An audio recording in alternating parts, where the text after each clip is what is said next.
Bong. How do we feel about this camera angle? I don't know if this is going to work. It might look ugly and terrible. Sorry, the Batman video was a little weird and messy.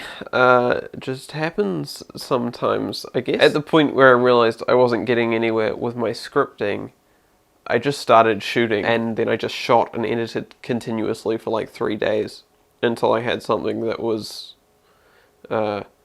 okay. So now I have an absolutely ripping headache, but we're going to do a ranking of all of the Batman movies, all of the theatrically released Batman movies, not any of the team-ups, not any of the animated made-for-TV, not the serial, just the stuff you'd think of when I said I was going to rank all the Batman movies. All those ones. I mean, I genuinely do kind of find most of Batman just sort of fine. Comparatively, I think a lot of people would be going, like, the worst Batman movies are absolutely terrible, and the best Batman movies are absolute cinema. For me, they all sort of sit in an enjoyable enough bracket. So anyway, let's jump right in. Number 11, Batman 1966. Now, I don't hate this movie. It's essentially just an episode of the 60s show with a bit of a budget behind it. Same characters, same style. It doesn't really have any difference other than the runtime and the set pieces are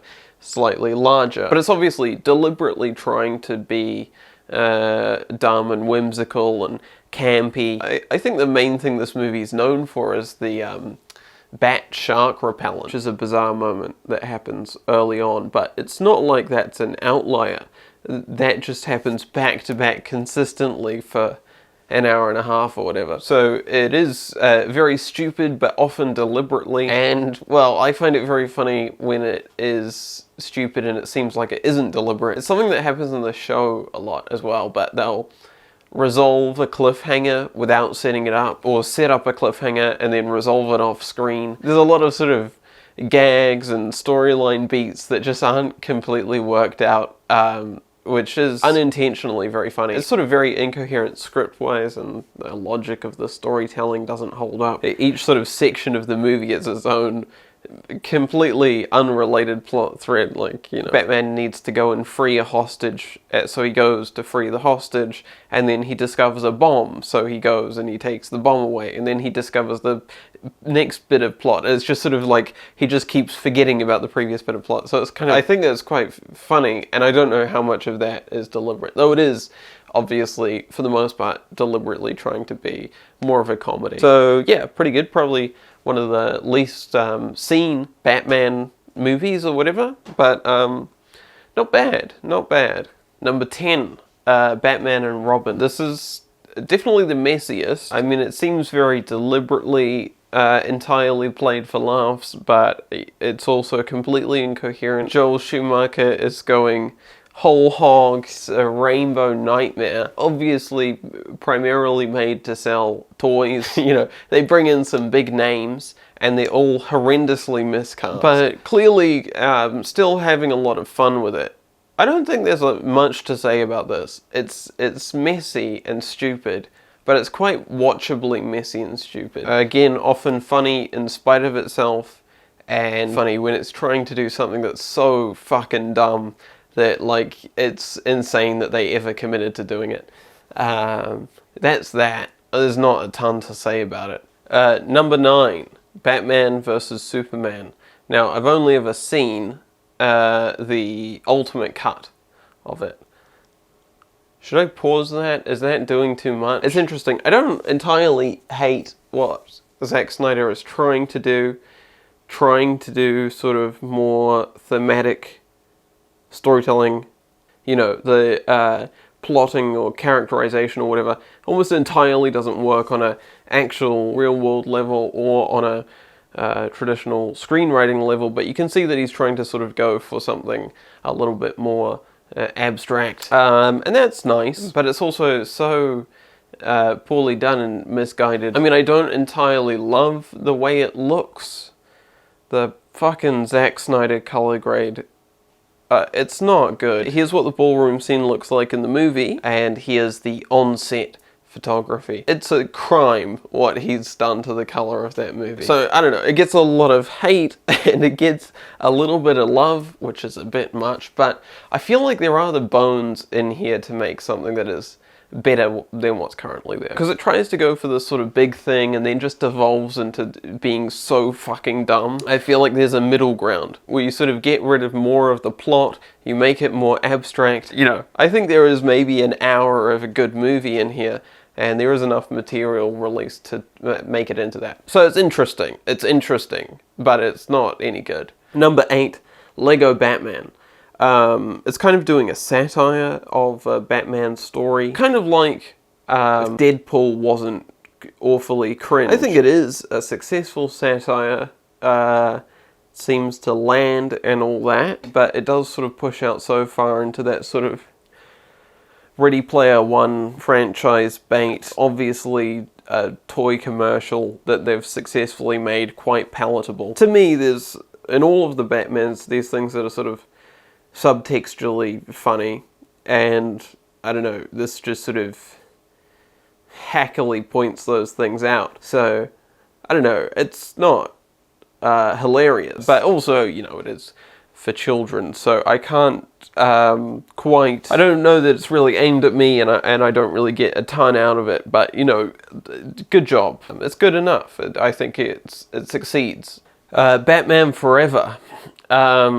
Basically has all the same strengths and weaknesses of Batman and Robin, but it's a slightly more coherent script and slightly better casting. I don't know, it's maybe a controversial take. I have no idea when I'm about to do a controversial take. I think Val Kilmer does a pretty good job with his Batman. I don't think he has anything good to work with, but I think he is a good Batman. You know, this is sort of a classic middling superhero movie, I guess, other than the fact that it's quite stylistic and campy. Otherwise, the plot is just so contrived, the characterizations don't really make any sense. Jim Carrey's Riddler is, I guess, the highlight, but, you know, not in the sense that it's really any good. And Tommy Lee Jones actually does a terrible Two-Face. Really, really bad.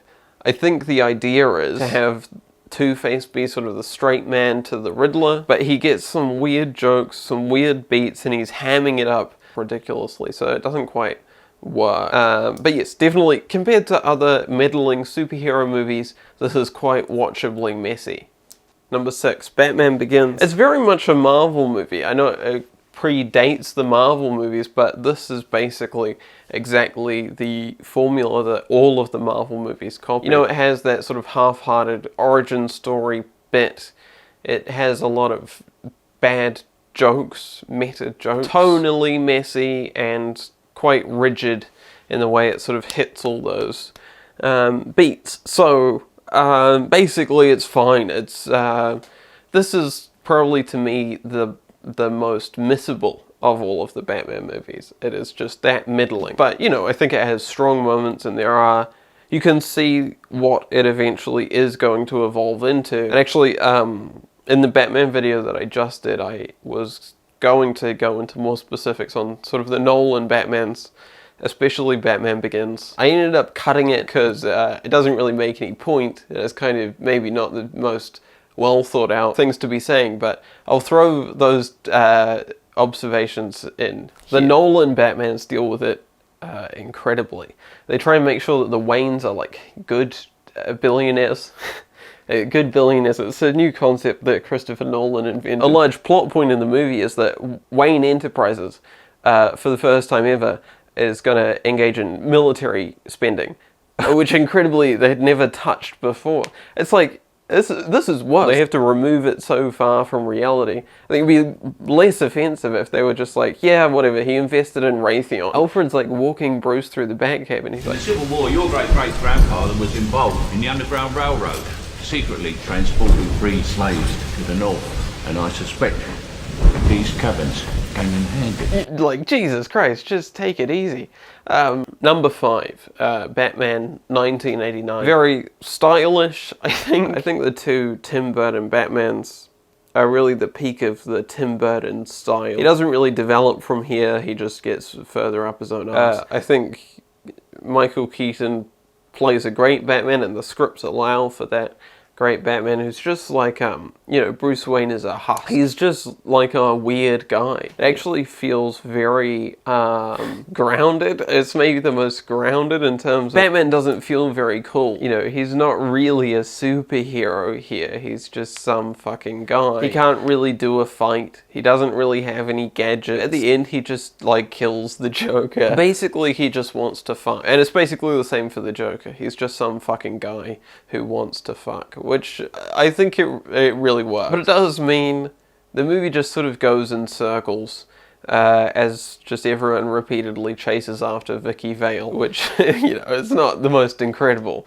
bit of plotting, but it works. Number 4, The Dark Knight. The broad strokes, it's structurally a lot cleaner than Batman Begins. Dialogue, the details of it feel a lot more well thought out than Batman Begins. Obviously, more stylistically doing a Christopher Nolan movie than a straightforward superhero movie, and all that is great. Now, I don't know, this is maybe controversially low on the list, but it's a very messy movie. I think I was too young for it when it came out, I guess 10 or 11 or something. So by the time I did get around to seeing it in 2014 or something like that, it maybe had been kind of a little bit ruined for me by its influence. I think a lot of the movie, like a lot of the Nolan movies, would only really work in that initial theatre experience because, I don't know, a lot of it relies on sort of the shock value and the surprise of things happening, and then the details don't make sense at all, and the action is incomprehensible to follow, and all that stuff that I did a whole video talking about. So, it's pretty good, and I think it does try to do something that's stylistically interesting, but I don't quite feel like it transcends in the way that a lot of people do. Number 3, The Dark Knight Rises. Again, this is probably controversial. Out of all of the Nolan movies, I think this gets a lot of flack for being incoherent in its messaging, but I don't think any of them are coherent in their messaging, so, on that aspect, it's fine. Sure, Bane is Occupy Wall Street coded or whatever the fuck. Not really, So for me, why this would be above The Dark Knight, the greatest movie of all time. I feel like it's structurally a little bit tighter. I seem to like it whenever Batman isn't very cool, right?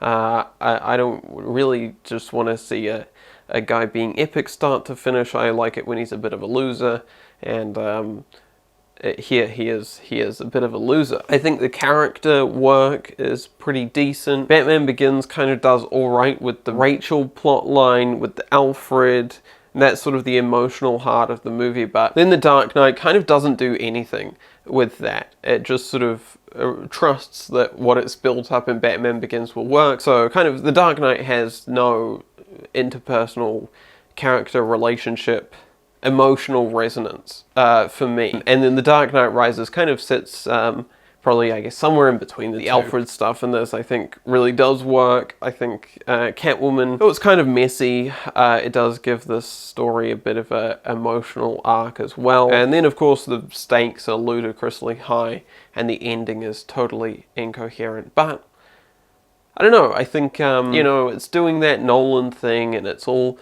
messy and kind of dumb and stuff, but it does have a bit of a emotional heart to it as well.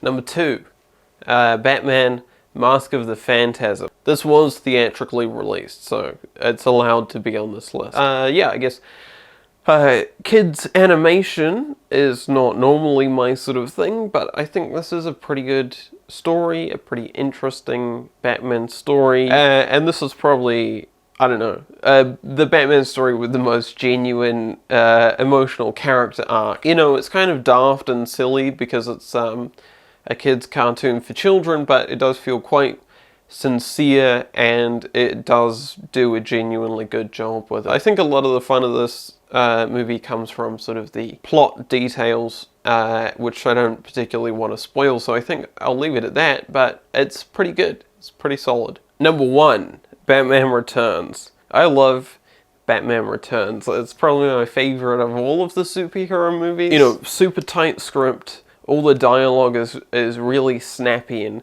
great. All of the characters are really interesting. You know, the interpretation of Batman as a freak and all of the supporting characters as freaks is really great. I think everyone here does incredible work with their characters. Of course, Michelle Pfeiffer's Catwoman is the greatest character of all time, but Batman is sort of pushed even further into being this husk. I think it's near the start of the movie, but you know, he's just sitting in the dark in Wayne Manor, just waiting for the bat signal to come on, and as soon as it does, you know, he stands up. He's just like in stasis until Batman is ready. And I think Michael Keaton sort of plays that dynamic perfectly. Danny DeVito is an incredible Penguin. It was really sort of gross and weird. And Christopher Walken as Max Schreck is a really, really good villain. And I think it really works to have sort of a non-super villain as the real villain. And then the other super villains are just sort of, you know, in an unfortunate situation. And I think, you know, even though a Batman story can't tell us anything, which I maintain, I think, you know, a Catwoman story can kind of approach it. I think probably, of course I like this because it has a real sort of class anxiety running through it, questions of identity running through it. I really love the Catwoman storyline start to finish. I think that's fantastic. The Masquerade Ball is one of my favorite scenes in any movie. I think it's a really well done scene. But I think it's a great interpretation that no one else has come near, because it sort of maintains the comic book silliness. It's never really at any point trying to be grounded or anything, but it is just trying to do the best job it can with the story. I really like the style of it. It's elevated from the 1989 one, where the 1989 one was a little bit more unpolished, a lot of sort of, I don't know, obvious effects shots, obvious miniatures, the costumes were a little bit bulky and all that stuff. This seems like really, really polished, all cleaner, the miniatures are more realistic, the costumes are sleeker, the look of the snowy Gotham, the Christmas element, as well as being, you know, largely practical, almost entirely practical. I think they did some creature effects digitally, but anyway. So yeah, in terms of structure, I think it's the best structurally. In terms of the detail of the dialogue, the scripting, I think it's the best. I think in terms of the characters, it's the best. The performances, it's the best. You know, the style of the set design, costume design, props, special effects, it's really cohesive, and the best out of any of the Batmans. So, you know, I'm not like 100% on board with the costumes. I think that the insane amount of latex and pervert shit is a little bit nuts, but you know, it works, it definitely works. And I like that sort of approach of, it's just weird, you know, it's updating it for adults, in a way that is totally alienating. You know, like the Marvel movies are made to be watched by adults, but they're also, you know, entirely watchable by children. This is kind of like, you know, it's goofy and silly in that way of a light entertainment of comic books, and then just sexed up as well. So it's not like it's really trying to do anything super serious. It's just like, you know, they've necessarily cut off its target audience, which is obviously shooting themselves in the foot financially, and that's why they've never done it again. But I think it is fantastic here. I think it's a very good movie. It's weird as fuck. I mean, I don't like this movie because it's a freak shit for perverts. I like it in spite of that. But I guess it does kind of take you, or it takes me outside of myself. I'm not really into leather fetish, so you know, it maybe is a little bit more experiential than other superhero movies. Good. Well, I guess that's it. It'll probably be good to put together my thoughts on this and make that into an actual video. But there we go.